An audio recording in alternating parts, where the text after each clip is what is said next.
The Alabama sun hung mercilessly over Bradford Plantation on that sweltering July morning, its rays cutting through the humid air like molten steel. Eleanor Bradford stood at the grand window of her bedroom, her pale fingers pressed against the glass as she watched the field hands move through the cotton rows below.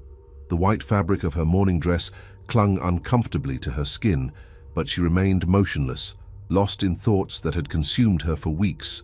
3 months had passed since Colonel Jonathan Bradford had ridden away to join the Confederate forces, leaving behind only the echo of his boots on the wooden floors and the lingering scent of tobacco in his study. Eleanor had expected the loneliness, had prepared herself for the sleepless nights and the empty dining table. What she hadn't anticipated was the suffocating weight of running the plantation alone, or the way silence could become a living thing that followed her through every room. The sound of hammer striking metal rang out from the blacksmith's forge, a rhythmic percussion that had become the soundtrack to her days. Isaiah worked there, his powerful frame bent over the anvil as sparks flew around him like fallen stars. Eleanor's eyes found him without conscious thought, as they had done countless times before. There was something about the way he moved, deliberate, graceful despite his size, that drew her attention like a moth to flame. "Miss Eleanor?" Clara's soft voice broke through her reverie. The young woman stood in the doorway, her dark eyes downcast as always, holding a silver tray with the morning tea. "Your breakfast is ready, ma'am." Eleanor turned from the window, studying Clara's face for any sign of the turmoil she suspected lay beneath the surface. Clara had been her personal maid for 2 years, brought up from the quarters when the previous girl had taken ill. Unlike the others, Clara could read and write, a skill Eleanor had discovered by accident and had chosen to ignore rather than report. There was an intelligence in Clara's eyes that made Eleanor uncomfortable, as if the young woman could see straight through to her soul. "Set it on the table, Clara, and stay for a moment." Clara's hands trembled almost imperceptibly as she placed the tray down. The fine china clinked softly, the only sound in the room besides the distant hammering from the forge. Eleanor watched as Clara arranged the delicate cups and saucers with practiced precision, her movements betraying none of the nervousness that Eleanor could sense radiating from her. "Tell me," Eleanor said, settling into her chair, "what do you think of Isaiah?" The question hung in the air like smoke. Clara's hands stilled for a moment before she resumed her task, but Eleanor caught the slight flush that crept up her neck. "He's a good worker, Miss Eleanor, strong and reliable." "Yes, he is." Eleanor lifted her teacup, inhaling the fragrant steam. "I've been thinking of having him repair the fence near the east pasture. It's been damaged since the storm last month." "That would be wise, ma'am." Eleanor studied Clara over the rim of her cup. There was something in the way Clara spoke Isaiah's name, a softness that she tried to hide but couldn't quite manage. Eleanor had noticed the way Clara's eyes lingered on the blacksmith when she thought no one was watching, the way she found excuses to walk past the forge during her daily tasks. "You may go," Eleanor said finally, setting down her cup with deliberate care. Clara curtsied and moved toward the door, but Eleanor's voice stopped her. "Clara, send word to Isaiah that I'd like to speak with him about the fence. Have him come to the house after the noon meal." "Yes, Miss Eleanor." As Clara's footsteps faded down the hallway, Eleanor returned to the window. The morning was growing hotter, and she could see the field hands moving more slowly now, their shirts dark with sweat. In the distance, the forge continued its steady rhythm, and Eleanor found herself counting the beats like a heartbeat. She thought of Jonathan, somewhere in Virginia or Tennessee, sleeping in muddy camps and eating hardtack while she lived in comfort. She thought of the letters that came sporadically, filled with talk of duty and honor, but lacking any real warmth. She thought of the nights when she lay awake in their vast bed, listening to the sounds of the plantation settling around her like a living thing. And she thought of Isaiah's hands, strong and sure as they shaped metal into useful things, and wondered what those hands might feel like against her skin. The thought came unbidden and unwelcome, sending a flush of shame through her body. Eleanor pressed her forehead against the cool glass of the window, trying to banish such improper notions from her mind. She was a lady, a Bradford, descended from one of Alabama's most respected families. Such thoughts were beneath her, dangerous in ways that could destroy everything she had been raised to protect. But as the morning wore on and the heat grew more oppressive, Eleanor found her resolve weakening. The plantation felt like a prison, its walls closing in around her with each passing day. She needed something, anything, to break the monotony of her existence, to remind her that she was still alive beneath the layers of propriety and expectation. When the noon bell rang across the plantation, Eleanor was still standing at the window, watching the forge where Isaiah worked. She had made her decision, though she couldn't yet name what that decision was. All she knew was that when Isaiah knocked on her door, she would be ready to cross whatever line lay before her. The weight of silence had become too much to bear, and Eleanor Bradford was about to discover that some burdens once lifted could never be carried again. The grandfather clock in the hallway chimed twice as Isaiah's heavy footsteps echoed across the polished floors of the main house. Eleanor had dismissed the other house servants for the afternoon, claiming she needed quiet to attend to correspondence. Now, as she heard his approach, her heart hammered against her ribs with a violence that left her breathless. She had changed from her morning dress into something simpler, a pale blue cotton that she told herself was more practical for the heat, though she knew the truth lay in how the fabric draped across her figure.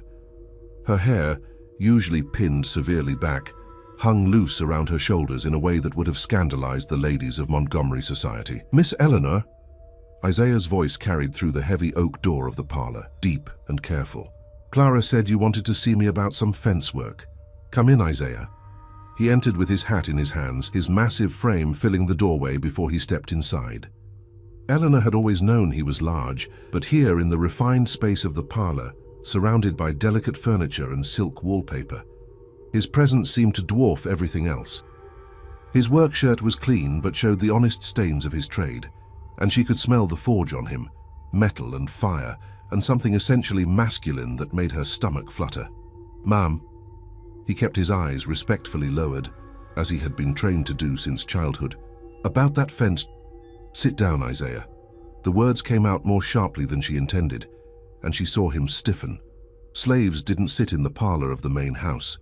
They didn't sit in the presence of their mistress at all, unless specifically commanded to do so for some practical purpose. Eleanor watched as confusion flickered across his features, followed quickly by wariness. "I'd rather stand, Miss Eleanor, if it's all the same to you. It's not all the same to me. Sit." Slowly, carefully, Isaiah lowered himself onto the edge of a chair that seemed far too small for his frame. His knuckles were white where he gripped his hat, and Eleanor could see the tension in every line of his body. He was afraid, she realized, and the knowledge sent an unexpected thrill through her. "How long have you been at Bradford Plantation, Isaiah?"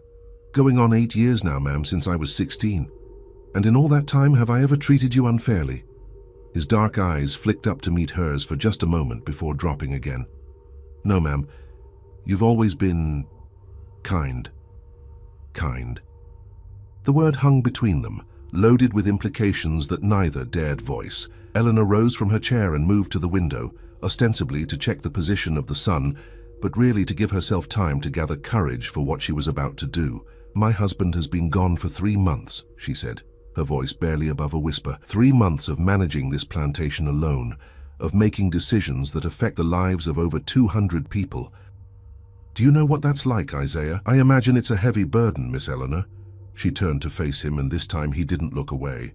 There was something in his eyes, understanding, perhaps, or recognition of a loneliness that matched her own. Eleanor had heard the whispers among the house servants, knew that Isaiah had never taken a wife from among the plantation women, had never shown interest in the kind of relationships that flourished in the quarters. "It is," she said, "heavier than you might imagine." The silence stretched between them, thick with unspoken possibilities. Eleanor could hear her own heartbeat, could feel the weight of every breath as it entered and left her lungs. Outside, a mockingbird called from the oak tree, its song bright and careless in the oppressive heat. "Miss Eleanor," Isaiah said carefully, "if there's work you need done, I'm happy to do it. But if there's something else—" "What if there is something else?" The question escaped before she could stop it, raw and desperate in a way that made her cheeks burn with shame.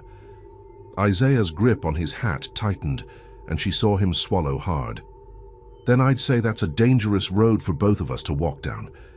And if I said I didn't care about the danger?" Isaiah was quiet for a long moment, his eyes searching her face as if trying to read the truth written there. When he spoke, his voice was so low she had to strain to hear it. "I'd say you should think real careful about what you're asking, Miss Eleanor. Because once some things are done, they can't be undone. Eleanor moved closer, close enough to see the flecks of gold in his dark eyes, close enough to smell the soap he'd used to wash before coming to the house. Her hand trembled as she reached out to touch his cheek, her pale fingers stark against his skin. "I've been thinking," she whispered. "I've been thinking about nothing else." Isaiah's breath caught as her fingers traced the line of his jaw. For a moment, Eleanor thought he might pull away, might restore the proper distance between mistress and slave that had governed their interactions for 8 years. Instead, his hand came up to cover hers, pressing her palm against his face with a gentleness that made her heart ache. "Eleanor," he said, and her name on his lips without the title was like a key turning in a lock she hadn't known existed. What happened next would be burned into Eleanor's memory forever. The way Isaiah's calloused hands felt against her skin, the way he whispered her name like a prayer, the way the afternoon light slanted through the parlor windows as they crossed a line that would change everything. It was desperate and tender and completely wrong, and Eleanor had never felt more alive. Afterward, as they lay tangled together on the Persian rug, Eleanor traced patterns on Isaiah's chest and tried not to think about what they had just done. The grandfather clock chimed 3 times, marking the passage of time that felt both eternal and impossibly brief. "What happens now?" Isaiah asked, his voice rough with emotion. Eleanor didn't answer immediately. She couldn't, because she didn't know. All she knew was that the weight of silence had been replaced by something else, a secret that would either destroy them both or set them free. Outside, the mockingbird continued its song, oblivious to the fact that the world had just shifted on its axis. Clara stood frozen in the doorway of the parlor, her hand still gripping the silver tray that held Miss Eleanor's afternoon refreshments. The delicate china rattled against the metal as her body trembled, the sound seeming impossibly loud in the aftermath of what she had just witnessed. They hadn't seen her. Eleanor and Isaiah lay entwined on the Persian rug, their breathing still heavy, their clothes scattered across the polished floor like fallen leaves. Clara's mind struggled to process the scene before her, to reconcile the image of her mistress, the woman she had served faithfully for 2 years, the woman she had watched from afar with a devotion that went far beyond duty, wrapped in the arms of the plantation's blacksmith. The tray slipped from Clara's nerveless fingers, crashing to the floor with a sound like thunder. Porcelain shattered, tea spread across the hardwood in a dark stain, and suddenly Eleanor was scrambling to her feet, her face white with shock and terror. "Clara!" Eleanor's voice cracked like a whip, but Clara was already backing away, her eyes wide with a mixture of hurt and horror that cut through Eleanor like a blade. "I'm sorry, Miss Eleanor, I didn't mean to. I was just bringing your tea." "Clara, wait." Eleanor reached for her wrapper, pulling it around her naked body with shaking hands. "Please, let me explain." But Clara was already running, her bare feet silent on the wooden floors, as she fled through the house and out into the blazing afternoon heat. Eleanor started to follow, then stopped, suddenly aware of Isaiah behind her, hastily pulling on his shirt. "She saw," Eleanor whispered, the words falling from her lips like stones. "Oh God, she saw everything." Isaiah's face was grim as he finished dressing. "We have to find her. We have to talk to her before..." "Before what?" "Before she tells someone." Eleanor's laugh was sharp and bitter. Who would she tell, Isaiah? Who would believe her? And even if they did, what do you think would happen to her for keeping such a secret? The truth of it settled over them like a shroud. Clara was trapped just as surely as they were, bound by the same impossible circumstances that had led to this moment. If she spoke, she would be punished for not reporting immediately. If she remained silent, she became complicit in something that could destroy them all. Eleanor sank into a chair, her head in her hands. "I have to find her. I have to make her understand." "Eleanor." Isaiah's voice was gentle but firm. "Maybe it's better if I..." "No."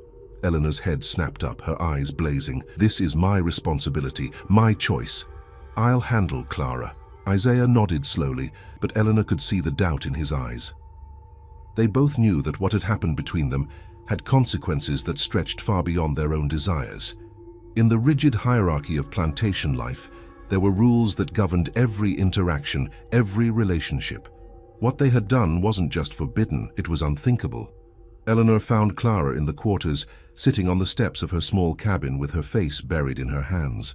The other slaves gave them a wide berth, sensing the tension that crackled between the two women like electricity before a storm. "Clara." Eleanor's voice was softer now, almost pleading. "We need to talk." Clara looked up, and Eleanor was shocked by the pain she saw in the young woman's eyes. It wasn't just the shock of what she had witnessed. It was something deeper, more personal, something that made Eleanor's stomach clench with a new kind of guilt. "There's nothing to talk about, Miss Eleanor." Clara's voice was carefully controlled, but Eleanor could hear the tremor beneath the surface. "I didn't see anything. I don't know anything. Clara, please. I know this is difficult to understand." "Difficult?" Clara stood abruptly, her composure finally cracking. "You think this is difficult for me to understand? You think I don't know what loneliness looks like, what it feels like to want something you can never have?" The words hung in the air between them, loaded with meaning that Eleanor was only beginning to grasp. She stared at Clara's face, seeing for the first time the truth that had been hidden in plain sight for months. "Clara," she whispered, you care for him." Clara's laugh was hollow, bitter. "Care for him? Miss Eleanor, I've been in love with Isaiah since the day I arrived at this plantation. I've watched him work, listened to him talk about books he's read in secret, seen the kindness in his eyes when he thinks no one is looking. And I've watched you watch him too." Eleanor felt the blood drain from her face. "I didn't know. I never meant—" "You never meant what? To take the one thing I wanted most in this world, to use your position to claim something that was never yours to claim?" Clara's voice rose, then dropped to a whisper. "Or you never meant for me to see it?" The accusation hit Eleanor like a physical blow. She had been so consumed with her own desires, her own loneliness, that she had never considered Clara's feelings. Had never thought about the young woman who served her so faithfully, who had her own heart, her own dreams, her own capacity for love and loss. "I'm sorry," Eleanor said, the words feeling inadequate even as she spoke them. "I'm so sorry, Clara. I never wanted to hurt you, but you did." Clara wiped her eyes with the back of her hand, her composure returning like armor sliding into place. "You hurt me in ways you can't even understand. But that doesn't matter now, does it? What matters is what happens next." Eleanor nodded, recognizing the steel in Clara's voice. Despite her youth, Clara understood the gravity of their situation better than anyone. She knew the rules, knew the consequences, knew that all their lives now hung in the balance. "What do you want from me?" Eleanor asked. Clara was quiet for a long moment, her eyes distant as she stared across the plantation grounds. When she spoke, her voice was steady, resolved. "I want you to be careful, Miss Eleanor. I want you to think about what you're doing, what it could cost all of us. And I want you to remember that some of us don't have the luxury of choice." With that, Clara turned and walked into her cabin, leaving Eleanor standing alone in the dusty yard. As the sun began its descent toward the horizon, Eleanor realized that her moment of passion had created ripples that would spread far beyond anything she had imagined. The secret was no longer hers alone. It belonged to Clara now too, and with it came a responsibility that none of them were prepared to bear. In the distance, the evening bell rang across the plantation, calling the field hands home. But for Eleanor, Clara, and Isaiah, there would be no peace that night. Only the weight of what they had done and the terrible knowledge of what it might cost them all. 3 weeks had passed since that sweltering afternoon in the parlor, and Bradford plantation had settled into an uneasy rhythm. Eleanor maintained her daily routines with mechanical precision, conducting business with the overseers, reviewing the account books, and managing the household staff. But beneath the surface, tension simmered like water about to boil. The relationship between Eleanor and Isaiah had continued in stolen moments, brief encounters in the stable after dark, whispered conversations in the shadow of the smokehouse, touches that burned like brands in the humid Alabama night. Each meeting was a risk, each glance a potential betrayal, but neither could resist the pull that drew them together like moths to flame. Clara had kept her word, maintaining her silence with a stoicism that impressed and unnerved Eleanor in equal measure. The young woman performed her duties with the same quiet efficiency as always, but there was a distance now, a careful politeness that reminded Eleanor constantly of the price of her choices. Sometimes Eleanor caught Clara watching her with an expression she couldn't quite read, not accusation exactly, but something sadder and more complex. It was on a Tuesday morning, as the plantation stirred to life under another merciless sun, that everything began to unravel. Thomas Whitmore, the head overseer, rode up to the main house with his usual swagger, but Eleanor noticed something different in his demeanor as he dismounted. There was a tension in his shoulders, a sharpness to his movements that set her nerves on edge. Whitmore was a hard man, hired by Jonathan for his ability to maintain order and productivity, but Eleanor had always sensed something cruel beneath his professional facade. "Mrs. Bradford," he said, touching the brim of his hat as he approached the veranda where she sat with her morning correspondence, "I need to speak with you about a matter of some urgency." Eleanor set down her pen, her heart beginning to race despite her efforts to remain calm. "Of course, Mr. Whitmore. What seems to be the problem?" Whitmore glanced around, ensuring they were alone, then reached into his jacket pocket and withdrew a folded piece of paper. The paper was rough, the kind used in the quarters, and Eleanor's blood turned to ice as she recognized the careful script written across its surface. "This was left on my desk sometime during the night," Whitmore said, his pale eyes fixed on Eleanor's face. "Thought you should see it before I take any action." With trembling fingers, Eleanor unfolded the paper and read the words that would haunt her for the rest of her life. "The mistress of this plantation has forgotten her place and her duty. Look to the blacksmith's forge if you would know the truth of her shame. A concerned friend." The world seemed to tilt around Eleanor as she read the message again, hoping against hope that the words would somehow change. But they remained the same, stark and damning in their simplicity. Someone knew. Someone had seen, or suspected, or simply chosen to destroy her for reasons she couldn't fathom. "Mrs. Bradford," Whitmore's voice seemed to come from very far away. "Are you feeling unwell? You've gone quite pale." Eleanor forced herself to look up, to meet his calculating gaze with what she hoped was appropriate confusion and indignation. This is preposterous, Mr. Whitmore. Surely you don't give credence to anonymous accusations." "Under normal circumstances, no, ma'am, I wouldn't. But these aren't normal circumstances, are they? With the colonel away and tensions running high." He paused, letting the implications hang in the air. "Well, I think it's best to investigate any claims that might affect the stability of the plantation." Eleanor's mind raced, searching for some way to deflect his suspicions, to buy time to warn Isaiah and figure out who had betrayed them. "And how exactly do you propose to investigate such a vague accusation?" Whitmore's smile was thin and predatory. "Oh, I have my methods, Mrs. Bradford. I've been managing slaves for 15 years, and I know how to get to the truth of things. Perhaps we should start by having a conversation with your blacksmith." "That won't be necessary." Eleanor's voice was sharper than she intended, and she saw Whitmore's eyes narrow with interest. "I mean, surely we can resolve this matter without disrupting the work schedule. Isaiah is one of our most valuable workers." "Valuable, is he?" Whitmore folded the letter carefully and tucked it back into his pocket. "Well, we'll see about that. I'll be conducting my investigation this afternoon, Mrs. Bradford. I trust you'll make yourself available if I have any questions." Eleanor nodded, not trusting herself to speak. As Whitmore mounted his horse and rode away, she sank back into her chair, her hands shaking so violently she could barely hold her teacup. Who had written the letter? The handwriting was educated, careful, not the rough scrawl of a field hand. Someone who could read and write, someone who had access to paper and ink, someone who knew enough to be dangerous. The realization hit her like a physical blow. Clara. Clara could read and write. Clara had seen them together. Clara had every reason to want revenge for the pain Eleanor had caused her. But even as the thought formed, Eleanor found herself rejecting it. Despite everything, despite the hurt and betrayal, Clara had given her word. And in the 3 weeks since that terrible afternoon, she had kept that word faithfully. Would she really throw away her own safety for the sake of revenge? Eleanor rose from her chair and walked to the edge of the veranda, staring out across the plantation grounds. In the distance, she could see the smoke rising from Isaiah's forge, could hear the familiar rhythm of hammer on anvil. He was working, unaware that his world was about to come crashing down around him. She had to warn him, had to find some way to protect him from what was coming. But how could she do so without confirming Whitmore's suspicions? How could she save the man she had come to love without destroying them both? As the morning sun climbed higher in the sky, Eleanor Bradford realized that her moment of reckoning had arrived.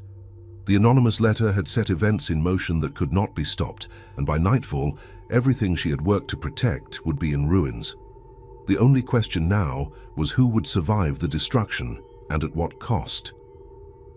In the quarters, Clara sat on her narrow bed staring at her hands. She had not written the letter, would never have written such a thing, despite the pain that gnawed at her heart like a living thing. But she knew who had, and the knowledge filled her with a dread that made her stomach churn. Someone else had been watching. Someone else knew the truth, and that someone had just lit a fuse that would burn down everything they had all worked so hard to protect. The afternoon stretched ahead like a path to the gallows, and Clara could only pray that when the smoke cleared, there would be something left to salvage from the ashes of their secret. The afternoon sun beat down mercilessly as Thomas Whitmore made his way across the plantation grounds, his boots kicking up small clouds of dust with each deliberate step. Behind him walked two of his most trusted men, Jake Morrison and Pete Hawkins, both known for their loyalty to Whitmore and their willingness to use whatever force necessary to maintain order. Eleanor watched from her bedroom window, her heart hammering against her ribs as the three men approached the blacksmith's forge. She had tried to warn Isaiah, had sent word through one of the house servants, but there had been no time for subtlety, no opportunity for a private conversation. All she could do now was watch and pray that somehow, someway, they would all survive what was about to unfold. At the forge, Isaiah looked up from his work as the men approached. Eleanor could see the tension in his shoulders, the way his hand tightened around the hammer he held. He knew. Somehow he had received her warning, and he was preparing himself for what was to come. Isaiah. Whitmore's voice carried across the yard, deceptively casual. Put down that hammer and step away from the forge. I need to have a word with you. Isaiah set the hammer down carefully, his movements slow and deliberate. Yes, sir, Mr. Whitmore. What can I do for you? You can start by telling me about your relationship with Mrs. Bradford. The words hung in the air like smoke from a gun barrel. Eleanor saw Isaiah's jaw tighten, saw the way he straightened his shoulders as if preparing for a blow. I don't understand what you mean, sir. Mrs. Bradford is the mistress of this plantation. I work for her, same as everyone else. Whitmore smiled, but there was no warmth in it. Is that all? Just work? That's all, sir. Funny thing, Whitmore said, beginning to circle Isaiah like a predator stalking its prey. I received some information suggesting otherwise, information that suggests you've been overstepping your bounds. Isaiah's face remained carefully neutral, but Eleanor could see the fear in his eyes. I don't know what information you're referring to, Mr. Whitmore, but I can assure you that I've always conducted myself appropriately. Have you now? Whitmore stopped directly in front of Isaiah, close enough that the blacksmith had to look down to meet his eyes. Then you won't mind if we search your quarters, look for any evidence of impropriety. Search away, sir. You won't find anything. But Eleanor knew they would. Not in Isaiah's quarters, perhaps, but somewhere. Whitmore was too confident, too sure of himself. He had more than just an anonymous letter, he had proof, or thought he did. The search of Isaiah's small cabin yielded nothing, as expected, but Whitmore wasn't finished. He ordered his men to search the forge, the stable, even the smokehouse where Eleanor and Isaiah had sometimes met. With each location that turned up empty, Whitmore's expression grew darker, more determined. Interesting, he said finally, standing in the center of the yard with his hands on his hips. Nothing to find, and yet I have it on good authority that there's been fraternization between you and Mrs. Bradford. Your authority is mistaken, sir. Whitmore's hand moved to the whip coiled at his belt. Are you calling me a liar, boy? The word hung between them like a challenge. Eleanor gripped the window frame so tightly her knuckles turned white. She wanted to run downstairs, to throw herself between Isaiah and whatever was coming, but she knew that would only make things worse. I'm saying your information is wrong, sir, that's all. We'll see about that. Whitmore turned to his men. Bring me Clara, the house girl. I think she might have something interesting to tell us. Eleanor's blood turned to ice. Clara, of course. If Whitmore couldn't find physical evidence, he would try to force a confession from the one person who had witnessed their secret. And Clara, despite her strength, despite her loyalty, was still a slave. She had no protection against the methods Whitmore might use to extract the truth. Minutes later, Clara was brought to the yard, her face pale but composed. She kept her eyes downcast, her hands clasped in front of her, the picture of a dutiful servant. but Eleanor could see the tension in her posture, the way she held herself as if preparing for a blow. "Clara," Whitmore's voice was deceptively gentle, "I need you to tell me about Mrs. Bradford and Isaiah. Have you ever seen them together? Alone? I see Mrs. Bradford every day, sir, and Isaiah when he comes to the house for work, but nothing improper." "Nothing improper." Whitmore stepped closer to Clara, his voice dropping to a whisper that Eleanor had to strain to hear. "Are you sure about that, girl? Because I have it on good authority that there's been more than work going on between them." Clara's voice was steady when she replied, "I don't know what authority you're referring to, sir, but I've never seen anything inappropriate." Whitmore studied her face for a long moment, then nodded to Morrison. "Tie her to the post." "No!" The word tore from Eleanor's throat before she could stop it. She was running now, down the stairs and out of the house, her skirts flying behind her as she raced across the yard. "Stop! Don't touch her!" Whitmore turned as Eleanor approached, his expression triumphant. "Ah, Mrs. Bradford, how good of you to join us. I was just questioning Clara about your activities." "Clara has done nothing wrong," Eleanor said, fighting to keep her voice steady. "If you have accusations to make them against me." "Oh, I intend to. But first I think Clara needs some encouragement to tell the truth." He nodded again to Morrison, who began dragging Clara toward the whipping post that stood in the center of the yard. "Please," Clara whispered, her composure finally cracking. "Please, I haven't done anything. I don't know anything." Eleanor watched in horror as Morrison began to tie Clara's hands to the post. The young woman's back was exposed, vulnerable, and Eleanor knew that Whitmore would not hesitate to use the whip to get what he wanted. "Stop," Eleanor said, her voice carrying across the yard with an authority she didn't know she possessed. "I said stop." Whitmore paused, his hand on his whip. "Mrs. Bradford, I'm conducting an investigation into serious allegations. I suggest you return to the house and let me do my job." "Your job?" Eleanor's voice rose, fueled by desperation and rage. "Your job is to manage this plantation, not to torture innocent people based on anonymous accusations." "Innocent?" Whitmore's smile was cold. "We'll see about that." He raised the whip, and Eleanor knew she was out of time. In seconds, Clara would be screaming, and eventually she would break. Everyone broke under Whitmore's methods. And when she did, when she told him what she had seen, it would be over for all of them. Eleanor closed her eyes and made the decision that would haunt her for the rest of her life. "It's true," she said, her voice carrying clearly across the suddenly silent yard. "The accusations are true. I've been involved with Isaiah. Clara had nothing to do with it. She was protecting me." The silence that followed was deafening.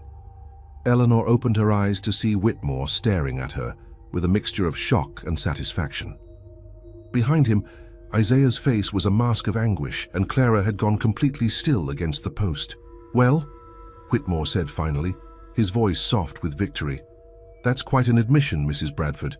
Quite an admission indeed." Eleanor lifted her chin, meeting his gaze with all the dignity she could muster. "Yes, it is. Now release Clara. She's done nothing but serve this family faithfully." Whitmore considered this for a moment, then nodded to Morrison, who began untying Clara's bonds. The young woman stumbled away from the post, her eyes wide with shock and something that might have been gratitude. "As for you," Whitmore said, turning back to Eleanor, "I think we need to discuss the consequences of your confession." Eleanor nodded, knowing that whatever came next, she had at least saved Clara from Whitmore's whip. It was a small victory, but in the face of what she had just lost, it would have to be enough. The reckoning had come, and Eleanor Bradford had chosen to face it with what remained of her honor intact. The parlor that had once been the scene of Eleanor's greatest transgression now felt like a courtroom where her fate would be decided. Thomas Whitmore sat across from her, his pale eyes gleaming with the satisfaction of a man who had just secured his position for life.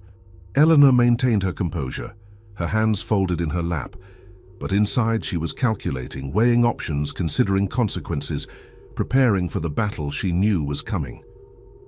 "Mrs. Bradford," Whitmore began, his voice carrying the false courtesy of a man who held all the cards, "I must say your confession has put us all in a rather difficult position." "Has it?" Eleanor's voice was steady, betraying none of the turmoil that raged within her. "I would think it simplifies matters considerably. You have your truth. What happens now?" Whitmore leaned back in his chair, savoring the moment. Well, that depends on several factors. Your husband's reputation, for instance, the Bradford name, the stability of this plantation during these troubled times. Eleanor understood the game he was playing. Whitmore had no intention of simply reporting her transgression to the authorities or to Jonathan. He wanted something more. Leverage, power, perhaps even ownership of what he had always coveted but could never possess. What do you want, Mr. Whitmore? His smile was thin and predatory. Direct. I appreciate that in a woman. Very well. I'll be equally direct. I want Isaiah punished appropriately for his crime. I want Clara transferred to field work for her complicity. And I want your assurance that this plantation will be run according to my recommendations from now on. And in exchange? In exchange, your husband need never know the details of what transpired here. The official report will state that Isaiah was caught stealing, that Clara was involved in covering up his theft. Unfortunate, but not scandalous. The Bradford name remains intact. Eleanor felt a cold fury building in her chest. Whitmore was offering to destroy the two people she cared most about in exchange for protecting her reputation. It was a devil's bargain, and they both knew it. What kind of punishment are you proposing for Isaiah? Whitmore's eyes glittered. 20 lashes for theft, 30 for insubordination, and then sale to a plantation in Mississippi. I have contacts there who appreciate workers with his skills. 50 lashes would likely kill a man, and they both knew it. Even if Isaiah survived, the sale would separate him from everything he had ever known, condemn him to a life of even greater hardship under masters who might not share Eleanor's relatively lenient approach to slave management. And Clara? Field work, as I said. She's too educated for her own good, too comfortable in the house. A few months picking cotton will remind her of her proper place. Eleanor closed her eyes, seeing Clara's hands, soft from housework, skilled with needle and thread, torn and bleeding from cotton bolls. Seeing Isaiah's back flayed open, his strength broken by a whip wielded in service of Whitmore's ambition. There must be another way, she said quietly. Oh, there is. Whitmore leaned forward, his voice dropping to a whisper. You could refuse my offer, in which case I would be forced to report the full truth to your husband and to the authorities. Adultery with a slave is a serious crime, Mrs. Bradford. The consequences would be severe. Eleanor knew what he meant. At best, she would be disgraced, divorced, cast out from society with nothing. At worst, she could face criminal charges. And Isaiah would be executed. There was no question about that. The law was clear on what happened to slaves who dared to touch white women, regardless of consent. You're asking me to choose between my own destruction and theirs. I'm offering you a chance to salvage something from this mess. Your reputation, your position, your future. All you have to do is accept that actions have consequences. Eleanor opened her eyes and looked at Whitmore. Really looked at him. She saw the hunger there, the ambition that had been festering for years as he watched the Bradfords live in luxury while he scraped by on an overseer's wages. This wasn't just about maintaining order or upholding moral standards. This was about power, pure and simple. I need time to consider your offer. Time? Whitmore laughed. Mrs. Bradford, time is a luxury you no longer possess. I need your answer now. Then you have it. Eleanor stood, her decision crystallizing with a clarity that surprised her. I refuse. Whitmore's face darkened. You refuse? Do you understand what you're saying? I understand perfectly. You want me to sacrifice 2 innocent people to protect myself. I won't do it. Innocent? Whitmore's voice rose. That boy violated the most sacred laws of our society. He defiled a white woman, a lady of breeding and station, and you call him innocent? I call him a man who loved me when I needed love, who showed me kindness when I was drowning in loneliness. If that's a crime, then I'm as guilty as he is. Whitmore stared at her as if she had lost her mind. You're willing to destroy yourself for a slave. I'm willing to face the consequences of my choices rather than let others pay the price for them. The silence that followed was broken by the sound of footsteps in the hallway.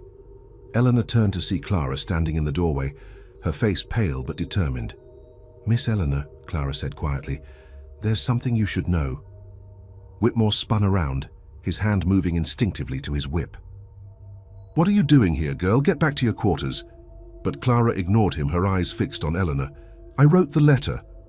The words hit Eleanor like a physical blow. "What? I wrote the anonymous letter. I'm the one who told Mr. Whitmore about you and Isaiah." Eleanor felt the world tilt around her. "Clara, no, you couldn't have. You gave me your word." Clara's eyes filled with tears, but her voice remained steady. "I lied. I was angry, hurt, jealous. I wanted to hurt you the way you hurt me. So I wrote the letter and left it on Mr. Whitmore's desk." Whitmore looked between the two women, confusion replacing his earlier confidence. What is she talking about? Eleanor stared at Clara, trying to process this revelation. "Why are you telling me this now?" "Because I realized something when I saw you willing to sacrifice yourself for Isaiah. I realized that love isn't about possession.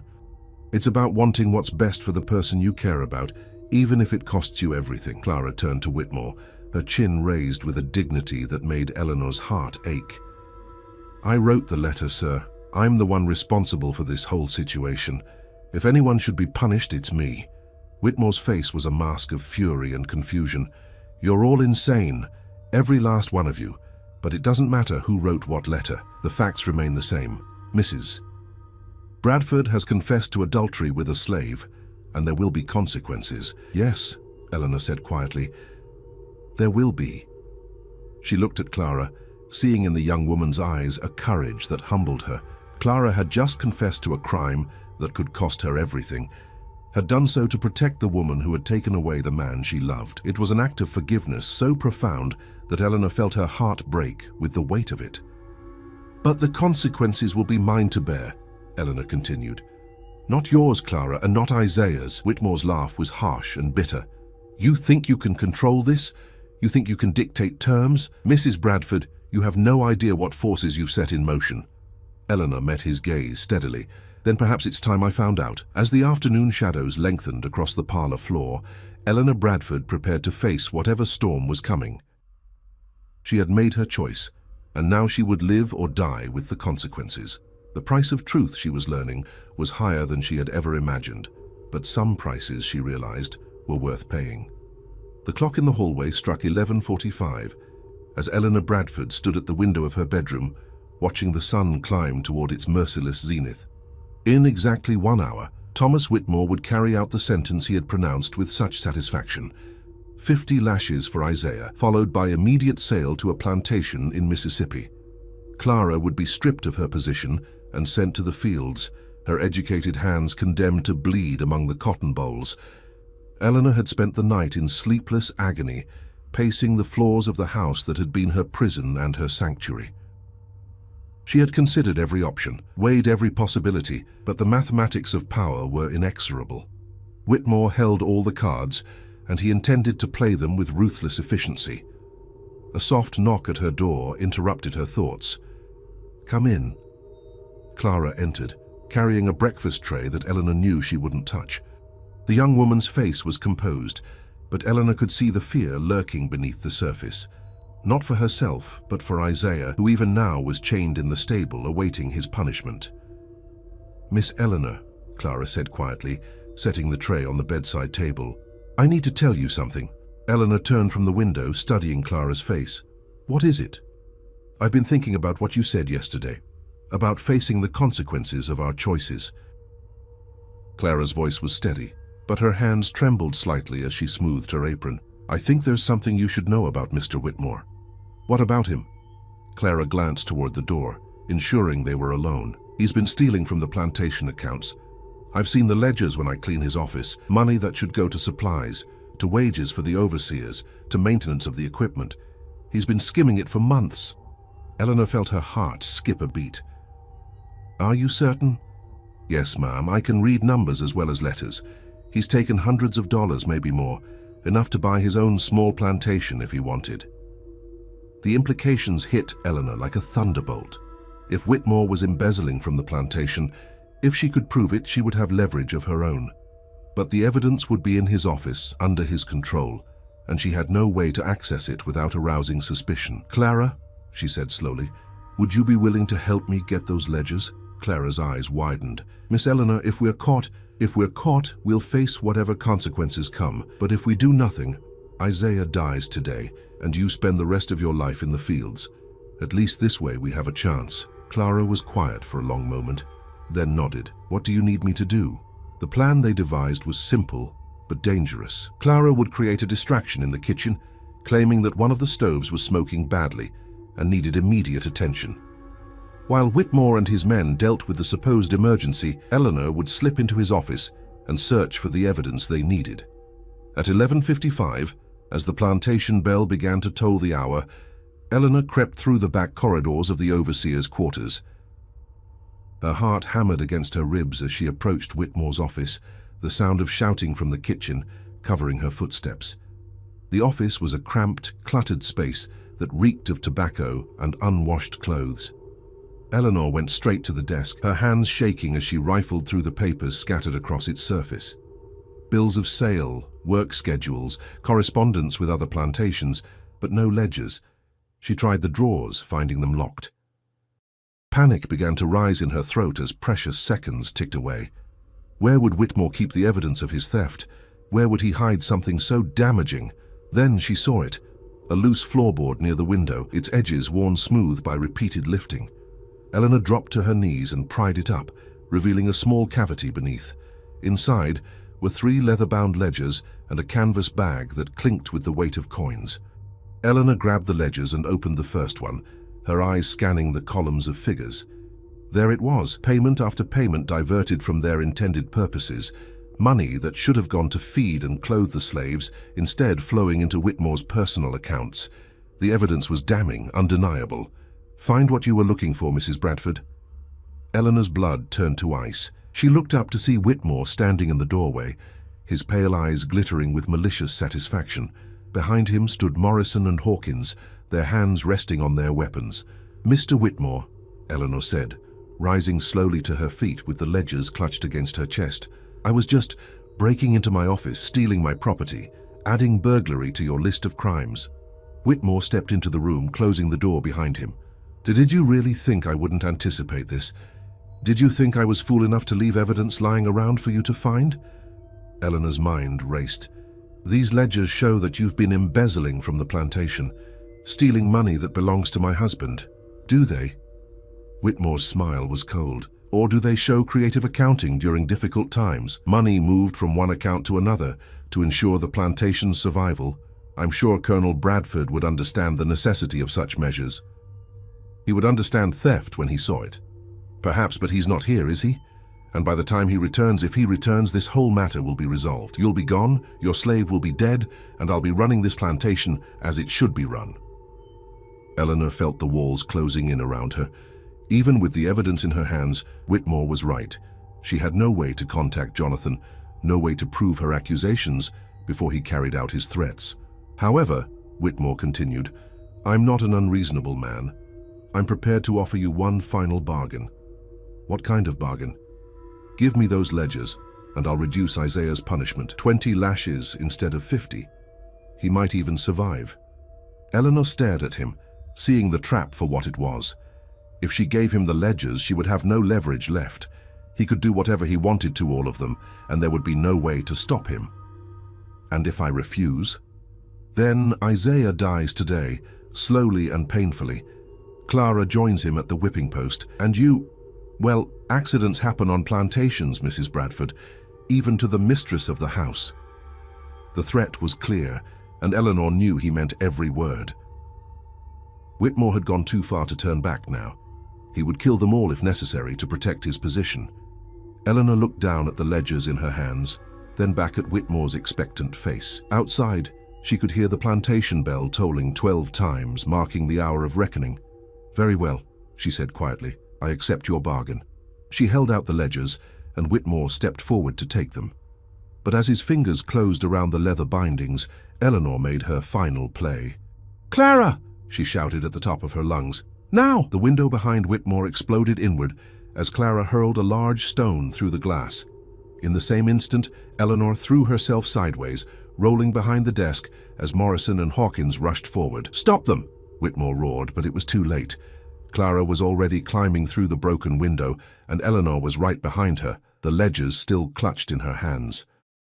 They ran across the plantation grounds as shouts erupted behind them, heading for the one place where they might find sanctuary, the slave quarters, where Whitmore's authority was absolute, but his presence was rarely welcome. As they reached the quarters, Eleanor saw Isaiah being dragged from the stable, his hands bound, his face grim with resignation. Their eyes met across the dusty yard, and she saw understanding pass between them. Whatever happened next, they would face it together. "Isaiah," she called out, holding up the ledgers, "I have proof of Whitmore's crimes." The effect was immediate.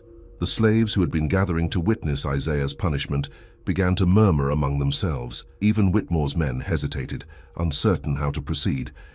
Whitmore himself appeared at the edge of the quarters, his face twisted with rage. "Shoot them!" he screamed. "Shoot them all!" But his men didn't move. They were overseers, not murderers, and the idea of gunning down the plantation's mistress in broad daylight was more than they could stomach. In that moment of hesitation, Eleanor made her final gambit. She opened the ledgers and began to read aloud, her voice carrying across the silent yard as she detailed Whitmore's thefts, his betrayals, his systematic looting of the plantation's resources. "This is the man who would punish others for their crimes," she called out. "This is the man who would destroy lives to protect his own secrets." The crowd of slaves and overseers listened in stunned silence as Eleanor's voice rang out across the plantation yard. With each revelation from the ledgers, Whitmore's face grew paler, his authority crumbling like sand in the wind. "Enough!" Whitmore finally roared, drawing his pistol. "I won't listen to any more of these lies." But as he raised the weapon, a new voice cut through the chaos, deep, authoritative, and achingly familiar. "Thomas Whitmore, lower that weapon immediately." Eleanor's heart stopped as she turned to see Colonel Jonathan Bradford riding into the yard, his uniform dusty from travel, his face dark with fury. Behind him rode a small contingent of Confederate soldiers, their presence lending weight to his words. "Colonel Bradford," Whitmore's voice cracked with surprise and fear. "Sir, I wasn't expecting you. These people have been spreading lies about me, trying to undermine my authority." "I heard every word," Jonathan said, dismounting from his horse with deliberate slowness. "Every accusation, every piece of evidence. And I've been watching this plantation for the past hour, Mr. Whitmore, watching you threaten my wife with a weapon." Eleanor felt the world spinning around her. Jonathan was here, had heard everything, knew about her affair with Isaiah, knew about the embezzlement, knew about all of it. She waited for his rage, his condemnation, his orders for her punishment. Instead, Jonathan walked past her to where Isaiah still knelt in the dust, his hands bound. With his own knife, the colonel cut the ropes that held the blacksmith. "Isaiah," Jonathan said quietly, "you're free to go." Isaiah stared up at him in confusion. "Sir?" "I said you're free, all of you." Jonathan turned to address the gathered slaves. "By my authority as master of this plantation, and by the grace of God, I hereby grant freedom to every man, woman, and child in these quarters." The silence that followed was deafening. Eleanor stared at her husband, trying to understand what was happening, why he wasn't ordering her arrest, why he was freeing the slaves instead of punishing them. "Jonathan," she whispered, "I don't understand." He turned to her then, and she saw something in his eyes she had never seen before. Not anger, but a deep, profound sadness. "Eleanor," he said gently, "I've been a fool. I left you alone to manage burdens that were never yours to bear. I failed as a husband, as a master, as a man. The war has shown me things, taught me things about what truly matters. But Isaiah and what we did." Jonathan glanced at Isaiah, who had risen to his feet, but remained silent. "What you did was find comfort in a world gone mad.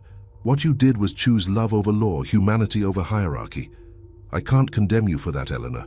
I can only ask your forgiveness for driving you to it."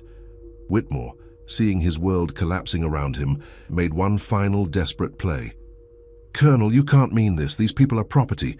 The law, Jonathan said, turning to face the overseer, "is about to change, Mr. Whitmore. The war is lost. The Confederacy is dying. And men like you, who profit from others' misery, will find no place in the world that's coming." He gestured to his soldiers. "Arrest this man for theft, embezzlement, and threatening the life of a civilian. The evidence is in those ledgers my wife holds." As Whitmore was dragged away, still protesting his innocence, Jonathan turned back to Eleanor. "There's something else you should know. I've sold the plantation to a group of northern investors who plan to pay wages to anyone who chooses to stay and work the land." Eleanor felt her knees buckle. Sold? But this is your family's land, your heritage. My heritage is built on the suffering of others. I won't pass that legacy to our children. Jonathan's voice was firm but gentle. We'll have enough money to start over somewhere else, somewhere clean. If you'll have me. Eleanor looked around the yard, at Clara, who was crying with relief, at Isaiah, who stood tall and free for the first time in his life, at the other slaves who were beginning to understand that their bondage was truly over. Then she looked back at her husband, this man she had married but never really known, who had just sacrificed everything he had been raised to value for the sake of what was right. "Yes," she whispered. "Yes, I'll have you." As the sun reached its zenith on that July 30th, 1862, the Bradford plantation died, but from its ashes rose something new, a chance for redemption, for love without chains, for a future built on freedom rather than fear. Eleanor never learned who had really written the anonymous letter that started it all. In the chaos of Whitmore's arrest and the plantation's dissolution, the question seemed less important than the answers it had ultimately provided. Sometimes, she reflected, the worst betrayals led to the greatest truths. Isaiah chose to stay in Alabama, using his skills as a blacksmith to build a new life as a free man. Clara went north, where her education and intelligence opened doors that had been forever closed to her in the South. And Eleanor and Jonathan traveled west, carrying with them the hard-won knowledge that love, real love, required not just passion, but courage, sacrifice, and the willingness to choose what was right over what was easy. The Bradford name, as Eleanor had feared, was indeed buried that day. But in its place rose something far more valuable, the knowledge that even in the darkest times, even when all seems lost, redemption is possible for those brave enough to reach for it. The decision made at 11:45 on July 30th, 1862, had indeed changed everything. But perhaps, Eleanor thought as she watched the Alabama countryside fade behind them, some changes were worth the price of everything you thought you knew about yourself. In the end, the weight of silence had been replaced by the freedom of truth, and that, she realized, was a trade she would make again and again, no matter the